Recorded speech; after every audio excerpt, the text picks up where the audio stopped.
धेरै कुरा राख्न चाहन्न, राख्नु पर्दा त थुप्रै राख्न सकिन्छ, तर धेरै कुरा राख्न चाहन्न। किराँती कुलको मान्छे श्रममा, कर्ममा विश्वास गर्छ। यो साकेला सिली पनि श्रम नै हो। त्यो सिलीमा राम्रो हेर्ने हो भने धान रोपिरहेको, धान काटिरहेको, होइन, कोदो रोपिरहेको, विभिन्न खालका चाहिँ होइन कर्महरू जो चाहिँ कृषिसँग जोडिएका कर्महरू विशेष गरी त्यो कर्म चाहिँ जुन हाम्रो पिता पुर्खाले पहिला गर्नुभयो त्यसैलाई चाहिँ तपाईँको चाहिँ त्यो सिलीमा प्रदर्शन गरिएको म चाहिँ महसुस गर्छु। म के भन्ठान्छु भन्दाखेरि मैले भन्ठानेकै कुरा सही हुन्छ भन्ने चाहिँ छैन, तथापि म अलिकति फरक तरिकाले जीवनलाई देख्ने मान्छे। पहिला जब हाम्रो पिता पुर्खाले भाषा यो शब्दको आविष्कार गर्नुभएको थिएन, त्यतिखेर चाहिँ इसाराले बात मार्नु। त्यतिखेर त्यो धान रोप्न होइन तपाईँको चाहिँ विभिन्न खालका गतिविधि गर्नको लागि जुन खालको एउटा इसारा थियो, त्यो इसाराको प्याटर्नलाई होइन एउटा चाहिँ सिलीको रूपमा चाहिँ विकसित भएको होला जस्तो मलाई लाग्छ।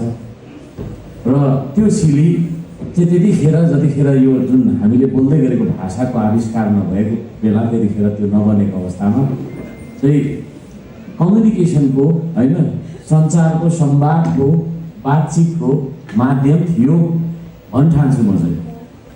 र त्यो साकेला सिली त्यतिखेरदेखि जतिखेर शब्दको आविष्कार भएको थिएन, हाम्रो पिता पुर्खाले 1000 वर्ष पहिलाको कुरा जस्तो मलाई लाग्छ, बोल्न सक्नु भएको थिएन, त्यतिखेर संवाद गर्ने, एकअर्कासँग आफ्नो मनको कुरा, आफ्नो भाव चाहिँ प्रकट गर्ने माध्यमको रूपमा चाहिँ सिली रहेको थियो भन्ने जस्तो मलाई लाग्छ।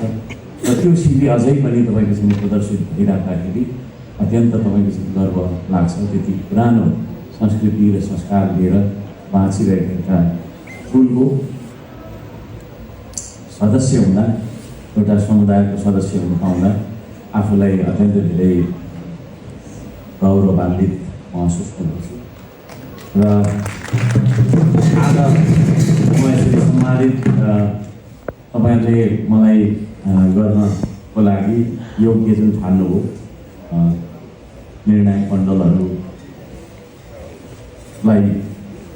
र त्यस तपाईँको निर्णायक मण्डलका सम्पूर्ण सदस्यहरूलाई म धन्यवाद दिन्छु।